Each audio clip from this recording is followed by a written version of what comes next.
So when I was in Korea, Yes.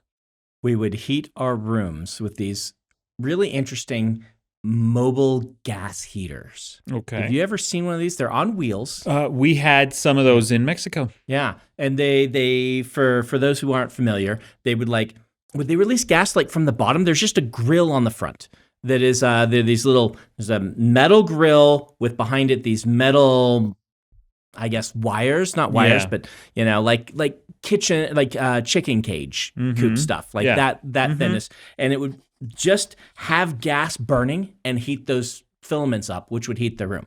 And in Mexico, when I was there in the 90s, these would cause horrific deaths every single year, either from fires or from suffocation. Suffocation.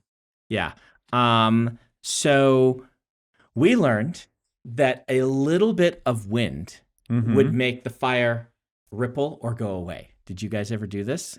No, because all my companions were really, really, really cautious around them. We were not necessarily as cautious around them. And what we learned you could do is, I don't know if you ever done like the Goku thing where you're like, whoa, and you're like building up your power and things like that.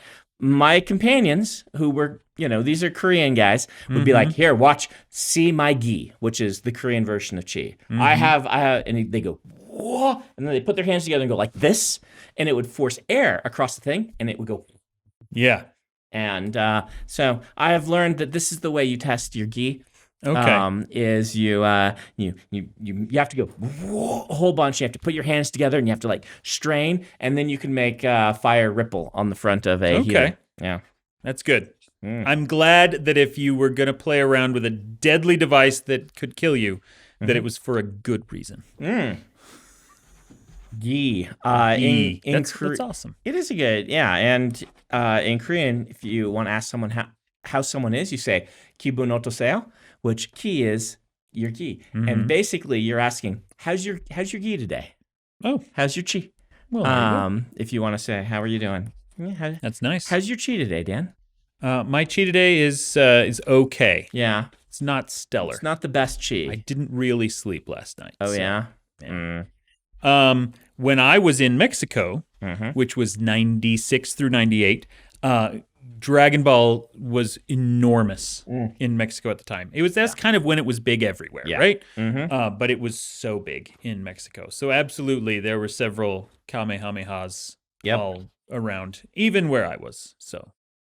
But we are not talking about Dragon Ball today. We are not. We're going to talk about an unusual topic for us. There's absolutely people who are like, they're going to come back to Dragon Ball 17 times over the course of this episode, assuming that it is going to be a gimmick. It's not a gimmick. It's not a gimmick. It's the last time we're going to talk about it. I thought about as we were starting, because we're actually going to talk about, I was thinking, what are topics we haven't covered? I'm like, we've covered pretty much everything, all the big ones. And then the idea struck me. Yes. Perhaps related to our own personal interests and things, that there is perhaps the most popular topic in the world. Other than weather. Maybe even more so popular. Because weather is not popular. Weather is talked about. But it's common, not but popular. But what do people enjoy talking about is a thing that I had never thought about. Other people other than us talk about? Which is sports. Sports. Yes. Okay. Are there any sports that you, I'm not going to say follow, but are interested in? I like all sports. Really? I think all sports are awesome. Okay. I don't follow or watch them. But I think they are really cool. Glad they exist. I think they're really cool. I have never had a bad time at a sporting event. I'm sure it could exist. Every time I've gone, it's not something I think of going and doing. I go and I'm like, this is really cool. The fun of the competition. It's like gladiatorial arena, but nobody dies. Hopefully. Usually not. Usually not. It's people at the top peak of their ability, displaying what the human body is capable of doing. I really enjoy myself going to sporting events. That's awesome. Do any of you've got 3 sons? Yeah. Have any of them turned into sports people? They haven't. Okay. It's we've talked about this before.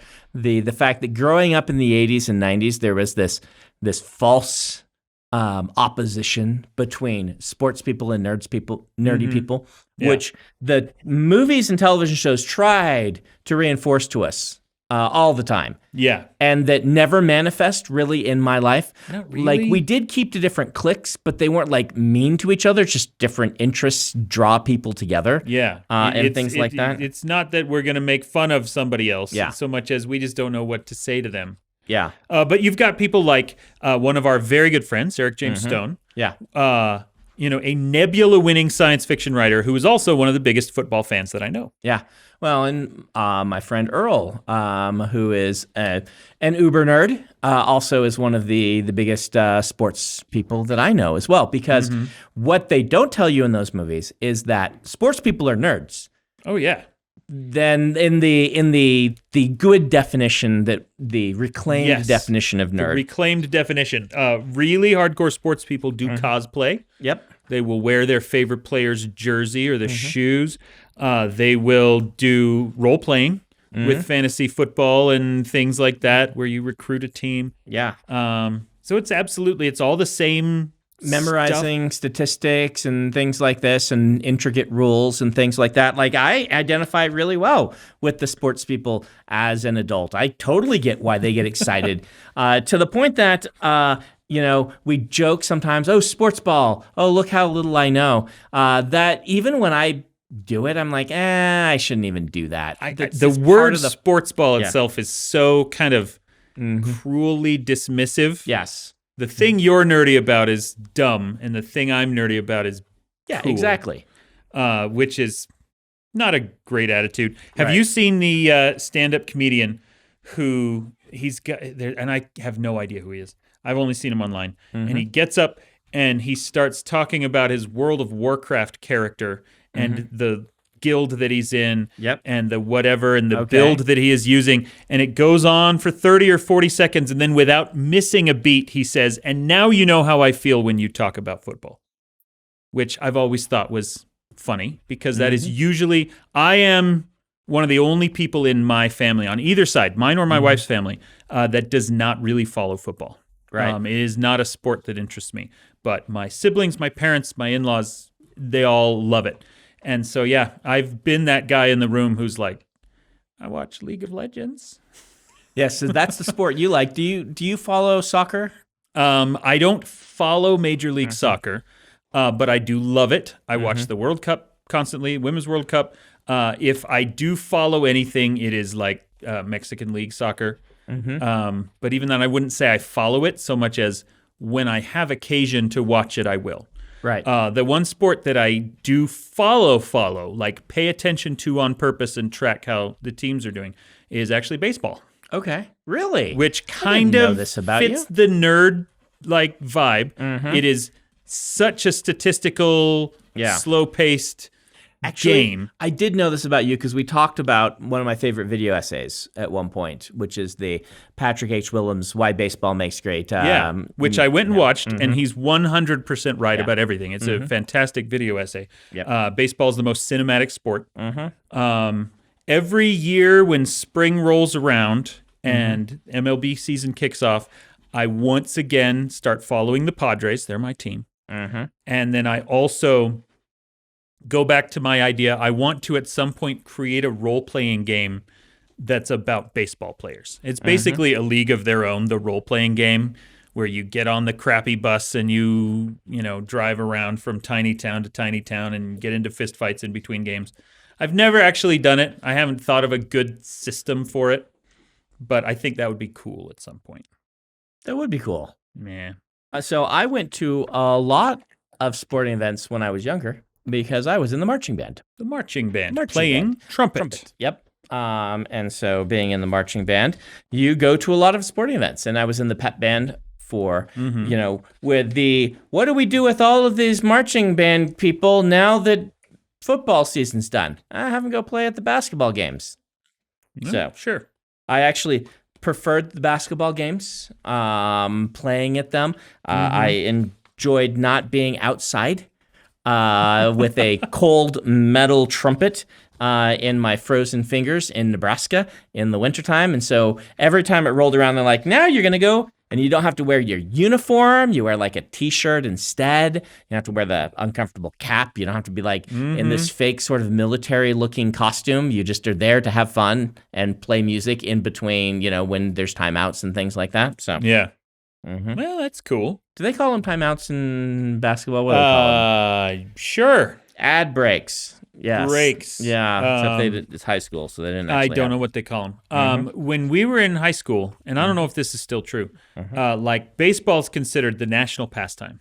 Yep. Because it used to be the biggest sport. And when we were in high school, it was absolutely basketball. And I always thought that was so dumb. Why do people call baseball the national pastime? And I would say it went through a period where it was football, and I feel like maybe it's back to basketball again. Really? I don't know. What do you think? You're going to have a skewed perspective living in Utah because there's not a professional football team. We don't have an NFL team, but we have a professional basketball an NBA team. And so basketball, I think, gets a boost here. I mean, we do have two. Well, and I went to West High School in Salt Lake City, which is like a block away from where the Jazz play. So we do have prevalent. Go ahead. We do have two good football teams. Not spectacular college teams, football, but in Nebraska we had one. We had the Cornhuskers. They were great. But here you have both the U and BYU, which both compete. Massive rivalry. The Holy War. Yes. Have I told you this? University of Laramie. Laramie, Wyoming? Laramie, Wyoming. Okay. They are in a rivalry with BYU that BYU doesn't know about. And I will never not be amused by that. They hate BYU. Playing against BYU is the biggest game of their year because they're like, oh, we're going to beat our rivals. We're going to crush them, make them sad. And BYU doesn't know, really. I didn't know that this was happening until I married a girl from Wyoming and was like, oh, wait. Laramie, Wyoming's even in the same. They were in the 90s. Okay. Like I said, I don't follow football, so I don't know if this is still an ongoing thing. BYU's biggest rival is the U. Laramie's biggest rival is BYU, and the asymmetry of that delights me endlessly. I played in the band, the BYU band, at the Holy War BYU University of Utah game. This one's already dead. These are what year? Let me. Because I know there's somebody out there who, if you say, I played These are all dead.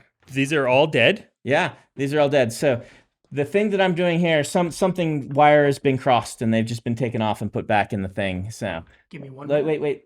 I didn't see that one. It was this one I was reaching for. So maybe these ones are not dead. These ones are not dead. Yay, these ones work. Adam saves the day. It was 94. 94. I was in the BYU band. Okay. And BYU lost quite. It was actually kind of humiliating because BYU lost at the same score point that they'd lost a few years before, or maybe even the year before, because people were holding up signs for that score point. And I think it ended at that same score point. Same. Yeah. Wow. Or very close to it. It was. And it was cold. The University of Utah marching band was so gracious. They were, I can remember to this day how nice they were, inviting us in and things like that. The fans were not. And I would imagine that perhaps the U band coming to BYU would not be treated terribly well either. But fans on both sides are terrible. I'm making light of this. I get hit by snowballs, like ice snowballs, repeedly while playing, and it hurt. So well, yeah. And this was after you and I had met, but we didn't really know each other very well. Yeah. I was very good friends with a girl who was part of the Air Force ROTC. And so I volunteered with them a lot in like 1998.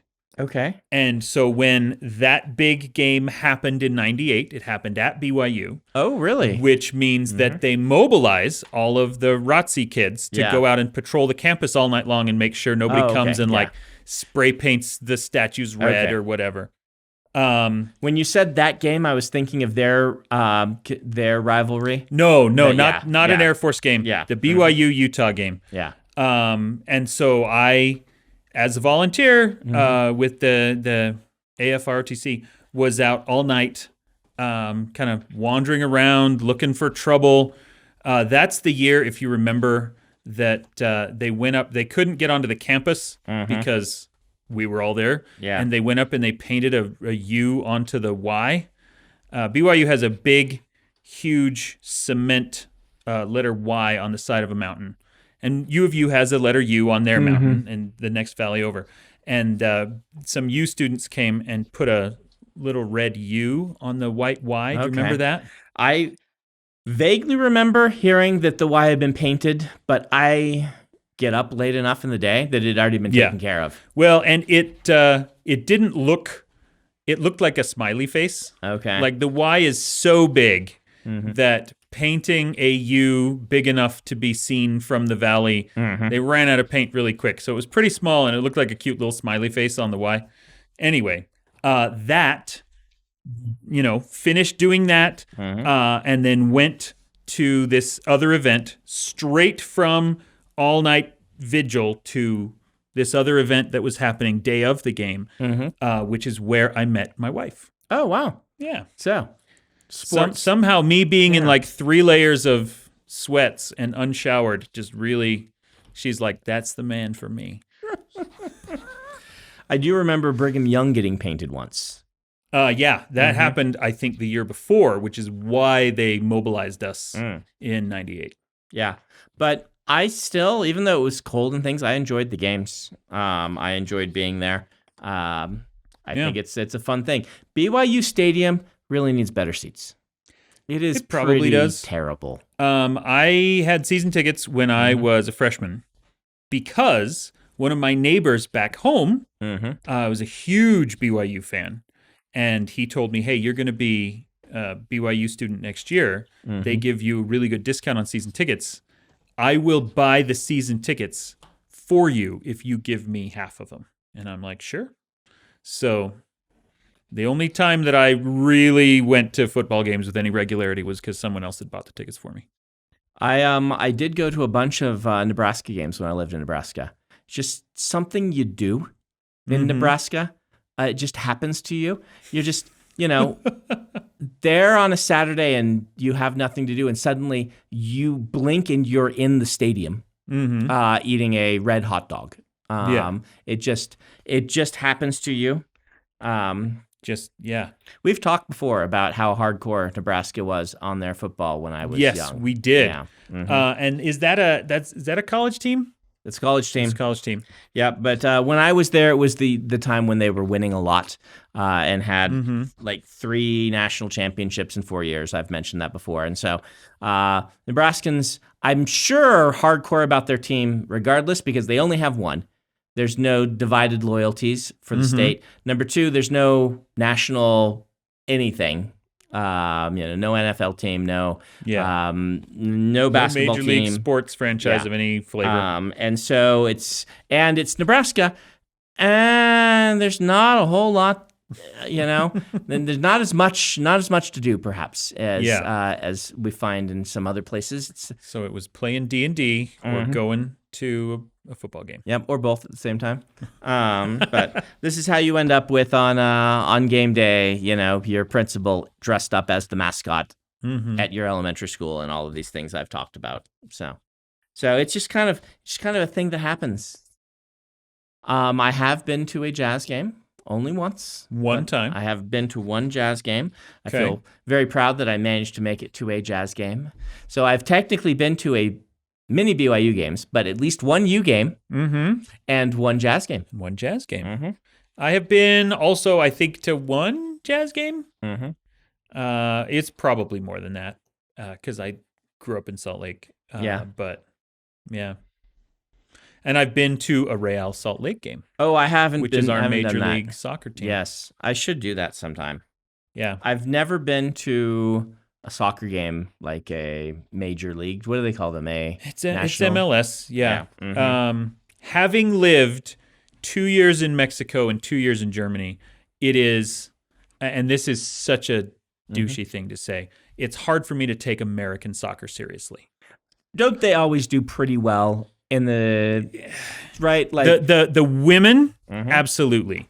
Men's soccer, we qualify for the World Cup every 4 years, and then we never really do well in it. See, qualifying is hard. It's still impressive. Like, I absolutely recognize that. We have a pretty good team. We must have pretty good players. You don't qualify if you don't. Yes. So yeah. I mean, you're right. There's some innate prejudice in me that's like, I'd rather be watching, Bundesliga or something. But yeah, I've never been to a Major League baseball game. That's something I should do, huh? With how often I fly to New York. You should. Yeah, I should go to a Mets game or a Yankees game. And there's teams all over the place. Yep. Just that I'm often in New York, and Moshe, our mutual friend, is just like an enormous fan of the Yankees. I believe. I'm pretty sure. I'm sure. Yeah. I'm hoping I wasn't going to get that wrong. If he's like a huge Mets fan and we've both just said he's a Yankees fan, we'll hear about it. I remember him in a Yankees hat frequently, and I do not think it is a Mets hat. And I think I remember remarking on it being like, everyone hates the Yankees, but I guess I'm in New York now, and this is where they don't. This is where they love the... Yeah. No, in fact, I know he loves the Yankees because the first time that I visited Manhattan... we wanted to buy little, tchotchkes and whatever to take home to our kids. And on his recommendation, we got a Yankees hat for my son. So there you are. Yep. Yeah. Good old Moshe. Now, because I'm still the nerd gamer, I do love playing Stratomatic Baseball. Oh? Which is such an old school, goofy board game. I've never even heard of it. Never even heard. Stratomatic Baseball is, there's a whole Stratomatic series. There's one for hockey and there's one for football. And baseball's the original one because it is the game of statistics, right? And it is, they do just insane amounts of number crunching and then produce a little card for every player that's like, with a couple of fairly simple dice rolls, you can simulate with more or less accuracy how well that player would do against, this particular pitcher or whatever. And so every year they put out a new set of Stratomatic Baseball. They release them in February, and I got mine. That's like reflecting all of the stats from the previous MLB season as accurately as we can make it, so that then you can play your own games and see how they compare to what actually happened. Do you like roll dice? Wow. Yeah, there's a little board, and you like move tokens around from base to base, and roll dice. I know the system that you should make your role-playing game based around. No, because it would be a terrible model for an RPG engine.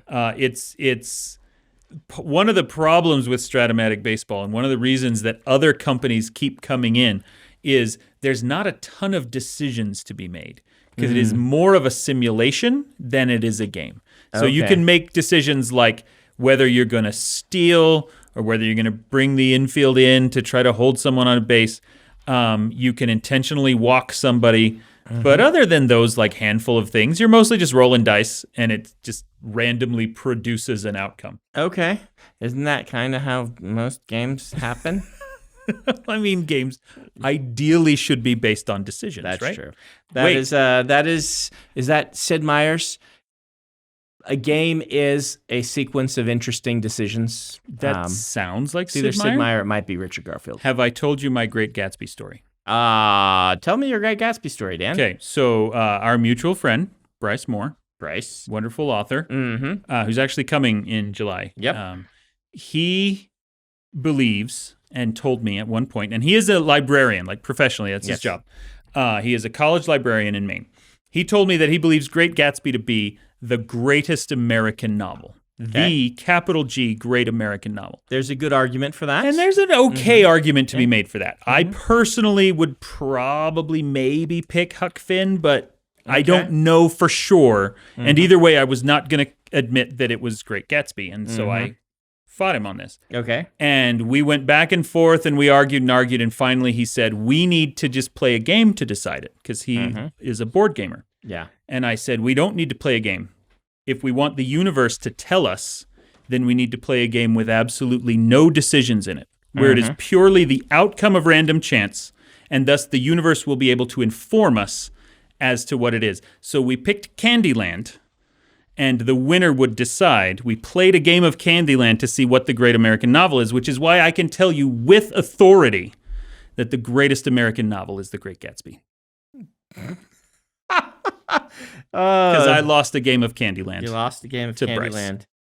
That's interesting. I love the discussion of the great American novel, right? This whole concept, because it's partially a little insulting, but in a in an academically interesting sense.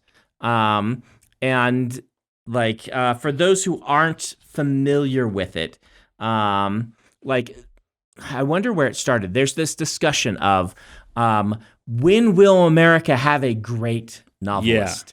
And then others saying there have been lots of great novelists in America. And they're like, well, which is the great American novel? Then? Yeah, the whole root of the great American novel really is our kind of inferiority complex about British literature and the wider world of French and Russian and, Latin American. And so, people will argue back and forth about what it is. And you think it's Huck Finn? So it's a good choice. It's a good choice. Yeah. I genuinely love Huckleberry Finn. I understand all of the complaints about it. Yep. It is a deeply, devoutly, and overtly anti-racist novel, but I have to imagine it would be incredibly difficult for people of certain backgrounds to read it because of what it depicts and the way that it depicts it. I am not going to argue that at all. Yeah. And so, yes, there are people who hate it on those grounds. I think it is inarguably a great novel, though. Yeah. I really love, the moment where Huck says, all right, I'll go to hell. I'll take up wickedness again, which is my line, having been brought up to it. And if I can think of something worse, I'll do that too. Because as long as I'm in and in for good, I might as well go whole hog. I have the whole thing memorized because it's such a wonderful moment where freeing a slave he's been taught is so wrong that he's willing to go to hell in order to do it, in order to help his friend get out of slavery. That's a wonderful moment. But, there's other really great novels. What are your top 5 that you'd say for someone says, "What you got to give us 5 that people will vote on as the great American novel," which is, by the way, how much we know about sports is that we're talking books, but we'll get back to it. So define parameters. Is this a novel that is about America? Nope, it's just that phrase, great American. Great American novel. You have to decide. The great American novel. Yep. I'm going to say Huck Finn. Yep. I'm going to say Great Gatsby. Okay. I'm going to say Age of Innocence by Edith Wharton. Okay. I am going to say American Gods by Neil Gaiman, who is British. So wait a minute, doesn't count. You can put it on your list, but I'm gonna say that book is about America so intimately. But the phrase "great American novel" is about when are the Americans going to write? When are the Americans going to write a novel good to novel rival? Finally, yeah. So if you put a British person on the list, it's a slap in the face that we can't write a great American novel. But you're welcome to slap us. To slap you right across the face. What's my fifth great American novel? I'm waiting to see if you put my any. Because I know that I'm going to forget. Like my favorite novel of all time is Dune. I'm not going to say that's the great American novel. So Moby Dick is the one that I would put on the list that you haven't gotten to yet. Like I would actually put Dune on my list. Really? So Dune would probably not make it because to my top because I think Foundation would need to be on my list. And I think is a more American.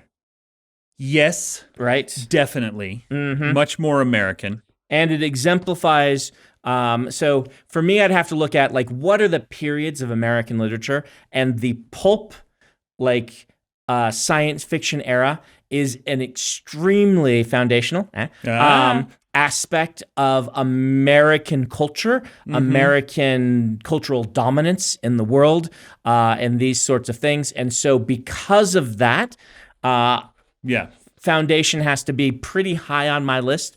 But that's a good argument.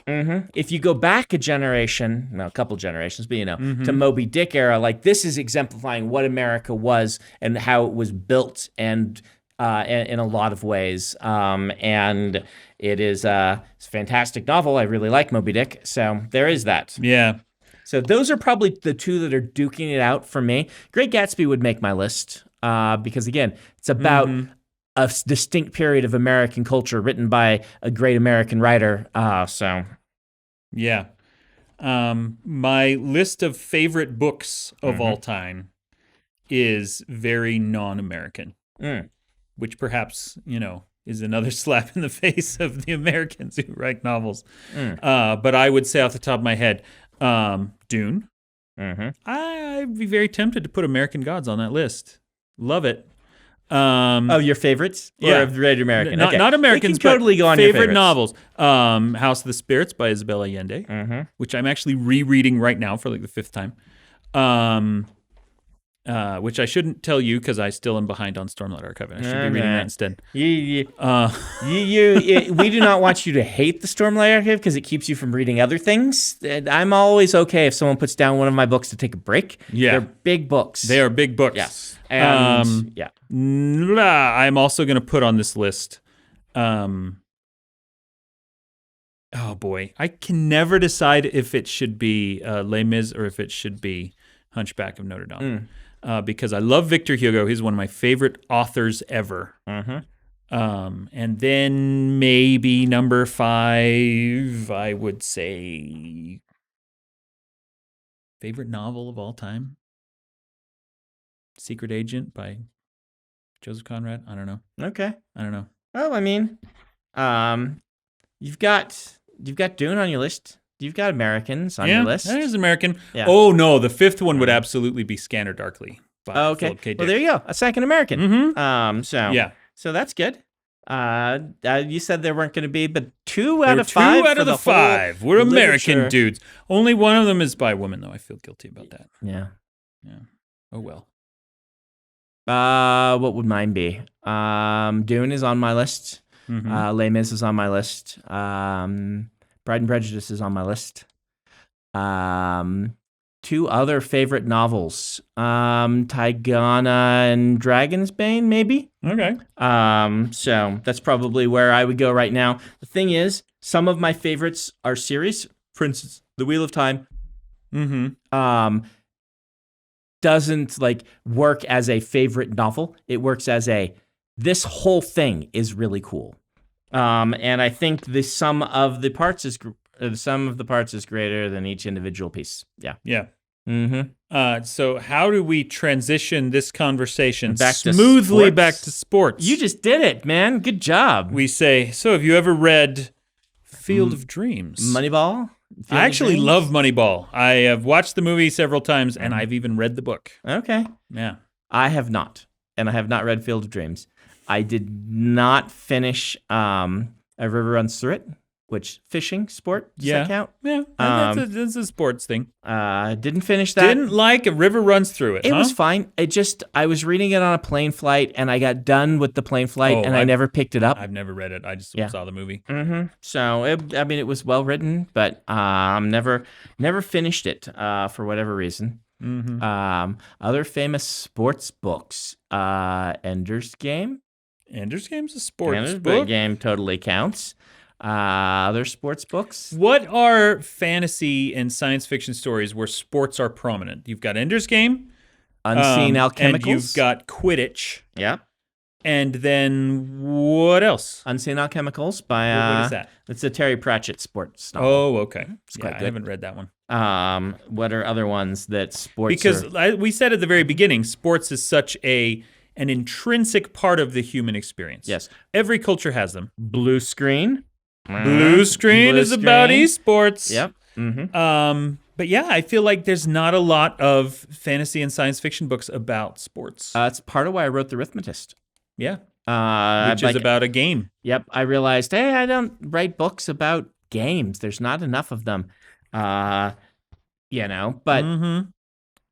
at the same time, I do think that we have a lot more time for games now than in certain periods in human history. Not to say that there weren't games. I mean, the famous Mesoamerican ball game. But even like there's a lot of fantasy and historical that include jousting. Yes, that's true. It's a huge part of the Game of Thrones series. Yeah.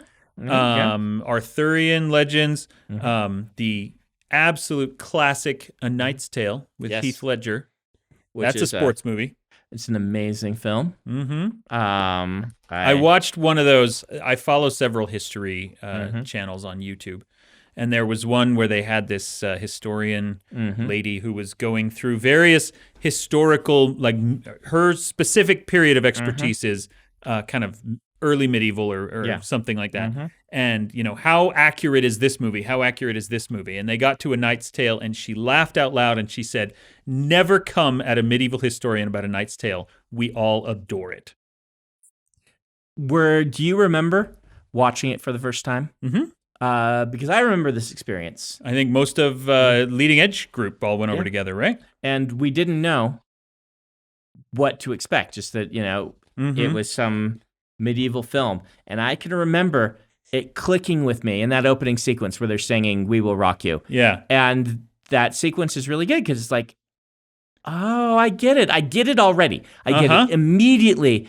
And I turned off the part of my brain that was going to criticize any sort of historical sense of it and just enjoyed the film. Well, and one thing that this historian lady pointed out is the jousting, because it's early medieval, or at least the depiction of it in A Knight's Tale, is actually further removed from classical music than classical music is from Queen. Oh, yeah. And so it would be just as much of an anachronism to have a classical music or symphonic soundtrack over that movie as to have rock. So go ahead and have rock. That's all I got. That's all we got on sports. Yeah. We did our best. we really ended tried. up talking about novels for like 10 minutes in the middle of it. But we came back to sports at the end. Yes. One day, we're going to end on esports, which is the splitting the difference between nerdy stuff. Somebody suggested in a YouTube comment, and I think it's a wonderful idea. One day I'm going to get you to live cast a League of Legends game with me. You pitched this to me, this idea that I, knowing nothing about the game, have to watch and pretend to be a commentator on what's going on League of Legends. I think this is a terrible idea, which might make it a great idea. I think I'm going to spend a lot of time saying there's lights flashing on the screen and the little person has done the person thing. Yeah. The person clearly pressed a button. They pressed the correct button, I see, because they are not dead. Yeah. And their teammates are not dead. So I think that might be the right button. And it also had a very, very cool visual effect, which means that it was a powerful button to push. See, this is already, I know, word for word what you would say. So we don't need to actually do it. You've now gotten the full flavor of it. And then I'd be like, oh, is that little guy from Arcane? Oh, it's the little guy from Arcane. Hey, it's a little guy. Actually, Vi and Jinx, and to a lesser degree, Jace are all really good in the meta right now in the spring split that they're doing. And not the little guy? No, Heimerdinger was big during Worlds. He got played a lot, but he's kind of out right now. But Vi's back, and that's great. So, hooray. How's that, Ben?